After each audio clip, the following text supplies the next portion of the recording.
মাননীয় সদস্য সৈয়দ সাইদুল হক হবিগঞ্জ ৪ সম্পূর্ণ প্রশ্ন করুন। মাননীয় স্পিকার, মাননীয় মন্ত্রীর কাছে আমার একটি প্রশ্ন হচ্ছে কি যে আমরা ডিজিটাল বাংলাদেশে অনেক দূরে গিয়েছি। আমরা ইন্টারনেট স্পিডে আপনারা 142টি দেশের মধ্যে গত বছর 126তম ছিলাম, এরপরে আমরা আরো ডেভেলপ করে 111তে সম্ভবত আসছি। তো এই স্পিড আমাদের ইন্টারনেটের জন্য সবচেয়ে বেশি প্রয়োজন। এই স্পিড বাড়ানোর জন্য নেক্সট কি কার্যক্রম, এবং স্পিড না থাকার কারণে মাননীয় মন্ত্রী আপনারা আমাদের যে ফোন অপারেটর যাদের ফোন সিম আমরা ব্যবহার করি, তারা বিভিন্ন ধরনের এমবি বিভিন্নভাবে কেটে নেয়। এই অভিযোগগুলো আপনি জানেন। এইগুলা আমরা এন্ড ইউজার তারা ফোন কোম্পানির সাথে আমরা কুলায় উঠতে পারি না। আপনি জানেন যে এই ধরনের কোনো প্রতারণা হইলে আমরা জিডিও করতে পারি না। এই ব্যাপারে আমরা আপনাদের সরকার থেকে আমাদেরকে প্রোটেকশন দেওয়ার জন্য আপনাদের কোনো এক্সপার্ট প্যানেল আছে কিনা এটা একটু জানতে চাই মাননীয় মন্ত্রী। ধন্যবাদ। ধন্যবাদ মাননীয় সদস্য। মাননীয় মন্ত্রী। ধন্যবাদ মাননীয় স্পিকার। মাননীয় স্পিকার, মাননীয় সংসদ সদস্য মহোদয় 3টি বিষয়ের অবতারণা করেছেন, খুব গুরুত্বপূর্ণ। প্রথমত হচ্ছে যে আমাদের ইন্টারনেটের স্পিড। আমি আনন্দের সাথে বলতে পারি যে বাংলাদেশে ইন্টারনেটের যে ব্যয় মূল্য, এটি পৃথিবীর অন্যতম সস্তা দামে আমরা ইন্টারনেট কিনতে পারি, যার অবদান আমাদের মাননীয় প্রধানমন্ত্রী জননেত্রী শেখ হাসিনার এবং মাননীয় আইসিটি উপদেষ্টা সজীব ওয়াজেদ জয়ের।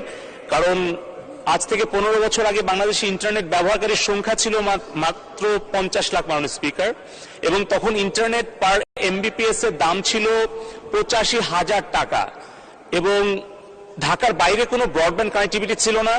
মোবাইল নেটওয়ার্ক তখন, এখন যে 5th জেনারেশনে আমরা আছি, এটা কিন্তু 2nd জেনারেশনে ছিল, অর্থাৎ মোবাইলে আমরা ইন্টারনেট ব্যবহার করতে পারতাম না।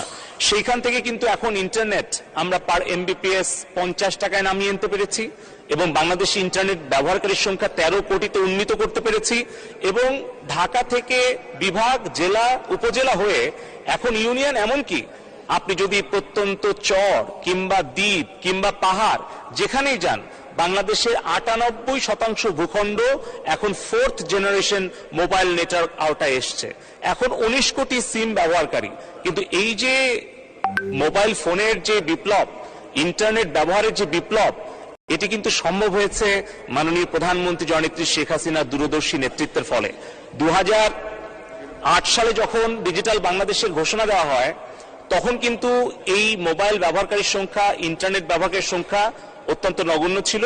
সেখান থেকে আমরা এসেছি, এবং 1998 সালে যখন মাননীয় প্রধানমন্ত্রী মোবাইলের মনোপলি ভেঙে দিয়ে 4টি কোম্পানিকে উনি লাইসেন্স প্রদান করেন, তার ফলেই কিন্তু আজকে আমরা এই মোবাইলের সম্প্রসারণ এবং সাধারণ দরিদ্র মানুষের কাছে স্বল্প মূল্যে মোবাইল ফোন এবং ইন্টারনেট পৌঁছে দিতে পেরেছি। দ্বিতীয় যে অংশটি হচ্ছে যে আমরা গতকালকেই আমাদের বাংলাদেশ টেলিযোগাযোগ নিয়ন্ত্রণ কমিশনের উদ্যোগে আমরা একটি গণশুনানির আয়োজন করেছিলাম, যেখানে ফিজিক্যাল এবং ডিজিটাল মাধ্যমে 3000 জন প্রশ্ন জমা দিয়েছিলেন। 3 ঘন্টা ব্যাপী আমরা শুনানি করেছি। সেখানে আমরা এই মোবাইল নেটওয়ার্ক অপারেটরদেরকে, ইন্টারনেট সার্ভিস প্রোভাইডারদেরকে আমরা কিন্তু জবাবদিহিতার কাতারে এনেছি, সরাসরি গ্রাহকদের প্রশ্নের সম্মুখীন করেছি, এবং আমরা সমাধানের পথও দিয়েছি।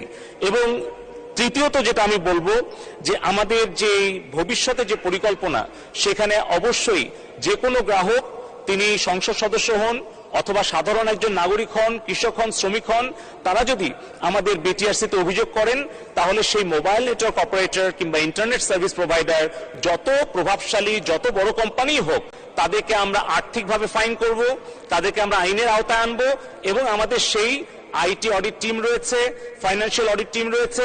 আমরা সেই জবাবদিহিতা নিশ্চিত করছি বলেই আমাদের বিটিআরসি থেকে কিন্তু 73,000 কোটি টাকা আমরা আমাদের রাজস্ব খাতে জমা দিতে পেরেছি। ধন্যবাদ।